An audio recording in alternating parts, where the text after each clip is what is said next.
शिक्षक सेवा आयोगको प्राथमिक तहको फर्स्ट पेपरको तयारी क्लासेसहरू ल्याउने क्रममा आज पनि हामी सम्पूर्ण विद्यार्थीहरूमाझ अर्को नयाँ टपिकमा तयारी प्लस प्र्याक्टिस क्लास लिएर उपस्थित भइसकेका छौँ। आजको हाम्रो टपिक रहेको छ नेपाली समाज, सामाजिक प्रथा, परम्परा र मूल्य मान्यता।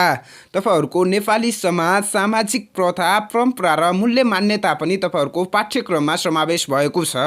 यदि तपाईहरूले पाठ्यक्रमलाई हेर्नु भएको छैन भने अवश्य पनि एकपटक पाठ्यक्रमलाई हेर्नुहोला, ताकि तपाईहरूले पाठ्यक्रमलाई बुझेर मात्र आफ्नो तयारीलाई अगाडि बढाउनु भयो भने पक्कै पनि तपाईहरूको तयारी चाहिँ बेस्ट हुन जानेछ। यो चाहिँ तपाईहरूको शिक्षक सेवा आयोगको प्राथमिक तहको तयारी क्लासको एपिसोड 5 रहेको छ। योभन्दा अगाडि हामीले तपाईहरूलाई 4वटा क्लासहरू उपलब्ध गराइदिइसकेका छौँ। हामीले चाहिँ तपाईहरूलाई टपिक वाइज तपाईहरूको पाठ्यक्रममा रहेका विभिन्न टपिकहरूको टपिक वाइज तयारी क्लासेसहरू मात्र सञ्चालन गर्ने गर्दछौँ। यदि च्यानलमा अहिलेसम्म पनि नयाँ हुनुहुन्छ र अनलाइनकै माध्यमबाट आफ्नो तयारीलाई अझ बेस्ट गराउन चाहनुहुन्छ भने पक्कै पनि हाम्रो यस युट्युब च्यानललाई सब्स्क्राइब गर्नुहोला भन्दै आजको यो क्लास सञ्चालन गरेर गइरहेको छु। आजको हाम्रो पहिलो प्रश्न रहेको छ, नेपालमा कमैया प्रथाको अन्त्य कहिले भयो? प्रश्न फेरि एकपटक, नेपालमा कमैया प्रथाको अन्त्य कहिले भयो? यस प्रश्नका अप्सनहरू रहेका छन्, जसमध्ये अप्सन ए मा रहेको छ 2077 चैत 2 गते, त्यस्तै गरी अप्सन बी मा रहेको छ 2055 वैशाख 1 गते, त्यस्तै गरी अप्सन सी मा रहेको छ 2057 साउन 2 गते, त्यस्तै गरी अप्सन डी मा रहेको छ 2057 साउन 7 गते।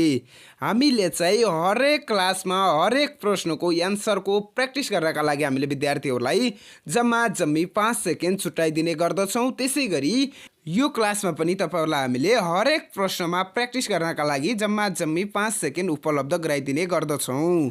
त्यसै अनुरूप यो प्रश्नमा पनि हामीले तपाईहरूलाई प्र्याक्टिस गर्नका लागि जम्मा जम्मी 5 सेकेन्ड छुट्याइदिएका छौँ। त्यही 5 सेकेन्ड भित्र नै यस प्रश्नको पनि सही उत्तर तपाईहरूले बताइदिनु पर्ने हुन्छ। अब चाहिँ हामीले नै यस प्रश्नको पनि सही उत्तर बताइदिन गइरहेका छौँ। यस प्रश्नको सही उत्तर रहेको छ अप्सन सी, अर्थात् 2057 साउन 2 गते। नेपालमा कमैया प्रथाको अन्त्य चाहिँ तपाईहरूको 2057 साल साउन 2 गते भएको थियो। त्यस्तै गरी आजको हाम्रो क्वेसन नम्बर 2 मा रहेको छ, विभिन्न मन्दिरहरूमा प्रवेशद्वारमाथि ढोका अड्याउन प्रयोग गरिने अर्धवृत्तकार काठहरूको नमुनालाई के भनिन्छ? प्रश्न फेरि एकपटक, विभिन्न मन्दिरहरूमा प्रवेशद्वारमाथि ढोका अड्याउन प्रयोग गरिने अर्धवृत्तकार काठको नमुनालाई के भनिन्छ? यस प्रश्नका अप्सनहरू रहेका छन्, जसमध्ये अप्सन ए मा रहेको छ टुडाल, त्यस्तै गरी अप्सन बी मा रहेको छ तोरण, त्यस्तै गरी अप्सन सी मा रहेको छ शिरबन्दी, त्यस्तै गरी अप्सन डी मा रहेको छ सिल। यस प्रश्नको पनि एन्सर बताइदिनका लागि हामीले विद्यार्थीहरूलाई जम्मा जम्मी 5 सेकेन्ड उपलब्ध गराइदिएका छौँ। त्यो 5 सेकेन्ड भित्र नै यस प्रश्नको पनि सही उत्तर बताउने प्रयास गरौँला। अब चाहिँ हामीले नै यस प्रश्नको पनि सही उत्तर बताउन गइरहेका छौँ। यस प्रश्नको सही उत्तर रहेको छ अप्सन बी, अर्थात् तोरण भनेर भन्ने गरिन्छ। त्यस्तै गरी आजको हाम्रो क्वेसन नम्बर 3 मा रहेको छ, पत्थरकट्टा भनेर नेपालको कुन जातिलाई पुकारिन्छ? प्रश्न फेरि एकपटक, पत्थरकट्टा भनेर नेपालको कुन जातिलाई पुकारिन्छ? यस प्रश्नका अप्सनहरू रहेका छन्, जसमध्ये अप्सन ए मा रहेको छ कुशबाडिया, त्यस्तै गरी अप्सन बी मा रहेको छ मगैया, त्यस्तै गरी अप्सन सी मा रहेको छ धनतरे, त्यस्तै गरी अप्सन डी मा रहेको छ ताजपुरिया। यस प्रश्नको पनि एन्सर बताइदिनका लागि हामीले विद्यार्थीहरूलाई जम्मा जम्मी 5 सेकेन्ड उपलब्ध गराइदिएका छौँ। त्यो 5 सेकेन्ड भित्र नै यस प्रश्नको पनि सही उत्तर बताउने प्रयास गरौँला। अब चाहिँ हामीले नै यस प्रश्नको पनि सही उत्तर बताइदिनु पर्ने हुन्छ। यस प्रश्नको सही उत्तर रहेको छ अप्सन ए, अर्थात् कुशबाडिया। कुशबाडिया जातिलाई पुकारिन्छ। त्यस्तै गरी आजको हाम्रो क्वेसन नम्बर 4 मा रहेको छ, पावस गीत नेपालको कुन क्षेत्रमा प्रचलित छ? प्रश्न फेरि एकपटक, पावस गीत नेपालको कुन क्षेत्रमा प्रचलित छ? यस प्रश्नका अप्सनहरू रहेका छन्, जसमध्ये अप्सन ए मा रहेको छ उपत्यका, त्यस्तै गरी अप्सन बी मा रहेको छ मिथिला, त्यस्तै गरी अप्सन सी मा रहेको छ हिमाली, त्यस्तै गरी अप्सन डी मा रहेको छ सुदूरपश्चिम। यस प्रश्नको पनि एन्सर बताइदिनका लागि हामीले विद्यार्थीहरूलाई जम्मी 5 सेकेन्ड उपलब्ध गराइदिएका छौँ। त्यो 5 सेकेन्डभित्र नै यस प्रश्नको पनि सही उत्तर बताउने प्रयास गरौँला। अब चाहिँ हामीले नै यस प्रश्नको पनि सही उत्तर बताइदिनु पर्ने हुन्छ। यस प्रश्नको सही उत्तर रहेको छ अप्सन बी अर्थात् मिथिला। त्यस्तै गरी आजको हाम्रो क्वेसन नम्बर 5 मा रहेको छ विश्व कला परिषदले यस वर्ष कुन नगरपालिकालाई कला नगरी घोषणा गरेको छ। प्रश्न फेरि एकपटक, विश्व कला परिषदले यस वर्ष कुन नगरपालिकालाई कला नगरी घोषणा गरेको छ। यस प्रश्नका अप्सनहरू रहेका छन् जसमध्ये अप्सन ए मा रहेको छ भक्तपुर, त्यस्तै गरी अप्सन बी मा रहेको छ ललितपुर, त्यस्तै गरी अप्सन सी मा रहेको छ सूर्य विनायक, त्यस्तै गरी अप्सन डी मा रहेको छ काठमाडौँ। यस प्रश्नको पनि एन्सर बताइदिनका लागि हामीले विद्यार्थीहरूलाई जम्मी 5 सेकेन्ड उपलब्ध गराइदिएका छौँ। त्यो 5 सेकेन्डभित्र नै यस प्रश्नको पनि सही उत्तर बताउने प्रयास गरौँला। अब चाहिँ हामीले नै यो प्रश्नको पनि सही उत्तर बताइदिनु पर्ने हुन्छ। यस प्रश्नको सही उत्तर रहेको छ अप्सन बी अर्थात् ललितपुर। विश्व कला परिषदले यस वर्ष ललितपुर नगरपालिकालाई कला नगरी घोषणा गरेको छ। त्यस्तै गरी आजको हाम्रो क्वेसन नम्बर 6 मा रहेको छ विश्वमा सबैभन्दा बढी भाषा बोल्ने देश कुन हो। प्रश्न फेरि एकपटक, विश्वमा सबैभन्दा बढी भाषा बोल्ने देश कुन हो। यस प्रश्नका अप्सनहरू रहेका छन् जसमध्ये अप्सन ए मा रहेको छ दक्षिण अफ्रिका, त्यस्तै गरी अप्सन बी मा रहेको छ भारत, त्यस्तै गरी अप्सन सी मा रहेको छ पपुवा न्यू गिनी, त्यस्तै गरी अप्सन डी मा रहेको छ नाइजेरिया। यस प्रश्नको पनि एन्सर बताइदिनका लागि हामीले विद्यार्थीहरूलाई जम्मी 5 सेकेन्ड उपलब्ध गराइदिएका छौँ। त्यही 5 सेकेन्डभित्र नै यस प्रश्नको पनि सही उत्तर बताउने प्रयास गरौँला। अब चाहिँ हामीले नै यस प्रश्नको पनि सही उत्तर बताउन गइरहेका छौँ। यस प्रश्नको सही उत्तर रहेको छ अप्सन नम्बर सी। त्यस्तै गरी आजको हाम्रो क्वेसन नम्बर 7 मा रहेको छ देउकी प्रथा कुन जिल्लामा प्रचलित छ। प्रश्न फेरि एकपटक, देउकी प्रथा कुन जिल्लामा प्रचलित छ। यस प्रश्नका अप्सनहरू रहेका छन् जसमध्ये अप्सन ए मा रहेको छ बैतडी, त्यस्तै गरी अप्सन बी मा रहेको छ कैलाली, त्यस्तै गरी अप्सन सी मा रहेको छ कालीकोट, त्यस्तै गरी अप्सन डी मा रहेको छ मुगु। यस प्रश्नको पनि एन्सर बताइदिनका लागि हामीले विद्यार्थीहरूलाई जम्मी 5 सेकेन्ड उपलब्ध गराइदिएका छौँ। त्यही 5 सेकेन्डभित्र नै यस प्रश्नको पनि सही उत्तर बताइदिने प्रयास गरौँला। अब चाहिँ हामीले नै यस प्रश्नको पनि सही उत्तर बताइदिनु पर्ने हुन्छ। यस प्रश्नको सही उत्तर रहेको छ अप्सन ए अर्थात् बैतडी। देउकी प्रथा बैतडी जिल्लामा प्रचलित रहेको छ। त्यस्तै गरी आजको हाम्रो क्वेसन नम्बर 8 मा रहेको छ चर्या नाच कुन समुदायको नाच हो। प्रश्न फेरि एकपटक, चर्या नाच कुन समुदायको नाच हो। यस प्रश्नका अप्सनहरू रहेका छन् जसमध्ये अप्सन ए मा रहेको छ धेरावाद, त्यस्तै गरी अप्सन बी मा रहेको छ ब्रजयान, त्यस्तै गरी अप्सन सी मा रहेको छ तन्त्रयान, त्यस्तै गरी अप्सन डी मा रहेको छ महायान। यस प्रश्नको पनि एन्सर बताइदिनका लागि हामीले विद्यार्थीहरूलाई जम्मी 5 सेकेन्ड उपलब्ध गराइदिएका छौँ। त्यही 5 सेकेन्डभित्र नै यस प्रश्नको पनि सही उत्तर बताउने प्रयास गरौँला। अब चाहिँ हामीले नै यस प्रश्नको पनि सही उत्तर बताउन गइरहेका छौँ। यस प्रश्नको सही उत्तर रहेको छ अप्सन बी अर्थात् ब्रजयान। त्यस्तै गरी आजको हाम्रो क्वेसन नम्बर 9 मा रहेको छ सती प्रथाको अन्त्य कहिले भयो।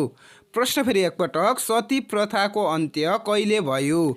यस प्रश्नका अप्सनहरू रहेका छन् जसमध्ये अप्सन ए मा रहेको छ 1977 असार 25 गते, त्यस्तै गरी अप्सन बी मा रहेको छ 1977 साउन 25 गते, त्यस्तै गरी अप्सन सी मा रहेको छ 1978 असार 25 गते, त्यस्तै गरी अप्सन डी मा रहेको छ 1998 चैत 10 गते। यस प्रश्नको पनि एन्सर बताइदिनका लागि हामीले विद्यार्थीहरूलाई जम्मी 5 सेकेन्ड उपलब्ध गराइदिएका छौँ। त्यही 5 सेकेन्डभित्र नै यस प्रश्नको पनि सही उत्तर बताइदिने प्रयास गरौँला। अब चाहिँ हामीले नै यस प्रश्नको पनि सही उत्तर बताउन गइरहेका छौँ। यस प्रश्नको सही उत्तर रहेको छ अप्सन ए अर्थात् 1977 असार 25 गते सती प्रथाको अन्त्य भएको थियो। त्यस्तै गरी आजको हाम्रो क्वेसन नम्बर 10 मा रहेको छ पसिना आँसु आदि निकाली हाउभाउ प्रकट गरेर गरिने नृत्य अभिनयलाई के भनिन्छ। प्रश्न फेरि एकपटक, पसिना आँसु आदि निकाली हाउभाउ प्रकट गरेर गरिने नृत्य अभिनयलाई के भनिन्छ। यस प्रश्नका अप्सनहरू रहेका छन् जसमध्ये अप्सन ए मा रहेको छ आङ्गिङ त्यस्तै गरी अप्सन बीमा रहेको छ नाचिक, त्यस्तै गरी अप्सन सीमा रहेको छ आहार्य, त्यस्तै गरी अप्सन डीमा रहेको छ सात्विक। यस प्रश्नको पनि एन्सर बताइदिनका लागि हामीले विद्यार्थीहरूलाई जम्मी 5 सेकेन्ड उपलब्ध गराइदिएका छौँ। त्यही 5 सेकेन्डभित्र नै यस प्रश्नको पनि सही उत्तर बताइदिने प्रयास गर्नुहोला। अब चाहिँ हामीले नै यस प्रश्नको पनि सही उत्तर बताइदिनु पर्ने हुन्छ। यस प्रश्नको सही उत्तर रहेको छ अप्सन नम्बर डी। त्यस्तै गरी आजको हाम्रो क्वेसन नम्बर 11 मा रहेको छ हिन्दू धर्ममा पुष्पन विधि केसँग सम्बन्धित छ? प्रश्न फेरि एकपटक, हिन्दू धर्ममा पुष्पन विधि केसँग सम्बन्धित रहेको छ? यस प्रश्नका अप्सनहरू रहेका छन् जसमध्ये अप्सन ए मा रहेको छ षोडशोपचार, त्यस्तै गरी अप्सन बी मा रहेको छ षोड साधन, त्यस्तै गरी अप्सन सी मा रहेको छ सोह्र संस्कार, त्यस्तै गरी अप्सन डी मा रहेको छ उपनिषद। यस प्रश्नको पनि एन्सर बताइदिनका लागि हामीले विद्यार्थीहरूलाई जम्मी 5 सेकेन्ड उपलब्ध गराइदिएका छौँ। त्यो 5 सेकेन्डभित्र नै यस प्रश्नको पनि सही उत्तर बताउने प्रयास गर्नुहोला। अब चाहिँ हामीले नै यस प्रश्नको पनि सही उत्तर बताइदिनु पर्ने हुन्छ। यस प्रश्नको सही उत्तर रहेको छ अप्सन सी अर्थात् सोह्र संस्कार। त्यस्तै गरी आजको हाम्रो क्वेसन नम्बर 12 मा रहेको छ नेपाली साहित्य फाँटमा कुन जातीय कवि भनेर चिनिन्छ? प्रश्न फेरि एकपटक, नेपाली साहित्य फाँटमा कुन कविलाई जातीय कवि भनेर चिनिन्छ? यस प्रश्नका अप्सनहरू रहेका छन् जसमध्ये अप्सन ए मा रहेको छ मोतीराम भट्ट, त्यस्तै गरी अप्सन बी मा रहेको छ लक्ष्मी प्रसाद देवकोटा, त्यस्तै गरी अप्सन सी मा रहेको छ भानुभक्त आचार्य, त्यस्तै गरी अप्सन डी मा रहेको छ लेखनाथ पौडेल। यस प्रश्नको पनि एन्सर बताइदिनका लागि हामीले विद्यार्थीहरूलाई जम्मी 5 सेकेन्ड उपलब्ध गराइदिएका छौँ। त्यो 5 सेकेन्डभित्र नै यस प्रश्नको पनि सही उत्तर बताउने प्रयास गर्नुहोला। अब चाहिँ हामीले नै यस प्रश्नको पनि सही उत्तर बताउन गइरहेका छौँ। यस प्रश्नको सही उत्तर रहेको छ अप्सन सी अर्थात् भानुभक्त आचार्य। त्यस्तै गरी आजको हाम्रो क्वेसन नम्बर 13 मा रहेको छ नेपालको पहिलो कमलरी मुक्त जिल्ला कुन हो? प्रश्न फेरि एकपटक, नेपालको पहिलो कमलरी मुक्त जिल्ला कुन हो? यस प्रश्नका अप्सनहरू रहेका छन् जसमध्ये अप्सन ए मा रहेको छ दाङ, त्यस्तै गरी अप्सन बी मा रहेको छ कालीकोट, त्यस्तै गरी अप्सन सी मा रहेको छ सप्तरी, त्यस्तै गरी अप्सन डी मा रहेको छ बाँके। यस प्रश्नको पनि एन्सर बताइदिनका लागि हामीले विद्यार्थीहरूलाई जम्मी 5 सेकेन्ड उपलब्ध गराइदिएका छौँ। त्यही 5 सेकेन्डभित्र नै यस प्रश्नको पनि सही उत्तर बताउने प्रयास गर्नुहोला। अब चाहिँ हामीले नै यस प्रश्नको पनि सही उत्तर बताउन गइरहेका छौँ। यस प्रश्नको सही उत्तर रहेको छ अप्सन ए अर्थात् दाङ।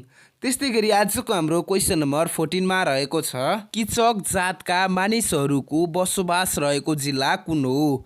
प्रश्न फेरि एकपटक, किचक जातका मानिसहरूको बसोबास रहेको जिल्ला कुन हो? यस प्रश्नका अप्सनहरू रहेका छन् जसमध्ये अप्सन ए मा रहेको छ मोरङ, त्यस्तै गरी अप्सन बी मा रहेको छ बाँके, त्यस्तै गरी अप्सन सी मा रहेको छ रौतहट, त्यस्तै गरी अप्सन डी मा रहेको छ बारा। यस प्रश्नको पनि एन्सर बताइदिनका लागि हामीले विद्यार्थीहरूलाई जम्मी 5 सेकेन्ड उपलब्ध गराइदिएका छौँ। त्यो 5 सेकेन्डभित्र नै यस प्रश्नको पनि सही उत्तर बताउने प्रयास गर्नुहोला। अब चाहिँ हामीले नै यस प्रश्नको पनि सही उत्तर बताइदिनु पर्ने हुन्छ। यस प्रश्नको सही उत्तर रहेको छ अप्सन ए अर्थात् मोरङ। त्यस्तै गरी आजको हाम्रो क्वेसन नम्बर 15 मा रहेको छ फाल्दोक शब्दले तलको कुन जाति विशेषलाई बुझाउँदछ? प्रश्न फेरि एकपटक, फाल्दोक शब्दले तलको कुन जाति विशेषलाई जनाउँदछ? यस प्रश्नका अप्सनहरू रहेका छन् जसमध्ये अप्सन ए मा रहेको छ लेप्चा, त्यस्तै गरी अप्सन बी मा रहेको छ जिरेल, त्यस्तै गरी अप्सन सी मा रहेको छ हायु, त्यस्तै गरी अप्सन डी मा रहेको छ दराई। यस प्रश्नको पनि एन्सर बताइदिनका लागि हामीले विद्यार्थीहरूलाई जम्मी 5 सेकेन्ड उपलब्ध गराइदिएका छौँ। त्यो 5 सेकेन्डभित्र नै यस प्रश्नको पनि सही उत्तर बताउने प्रयास गर्नुहोला। अब चाहिँ हामीले नै यस प्रश्नको पनि सही उत्तर बताइदिनु पर्ने हुन्छ। यस प्रश्नको सही उत्तर रहेको छ अप्सन बी अर्थात् जिरेल। त्यस्तै गरी आजको हाम्रो क्वेसन नम्बर 16 मा रहेको छ हिन्दू धर्ममा विशेष महत्त्व राख्ने शुक्रबारले तलको कुन दिनलाई बुझाउँदछ? प्रश्न फेरि एकपटक, हिन्दू धर्ममा विशेष महत्त्व राख्ने सुखरात्रि पर्वले तलको कुन दिनलाई बुझाउँदछ? यस प्रश्नका अप्सनहरू रहेका छन्, जसमध्ये अप्सन एमा रहेको छ महाअष्टमी, त्यस्तै गरी अप्सन बीमा रहेको छ लक्ष्मी पूजा, त्यस्तै गरी अप्सन सीमा रहेको छ कृष्ण अष्टमी, त्यस्तै गरी अप्सन डीमा रहेको छ महाशिवरात्रि।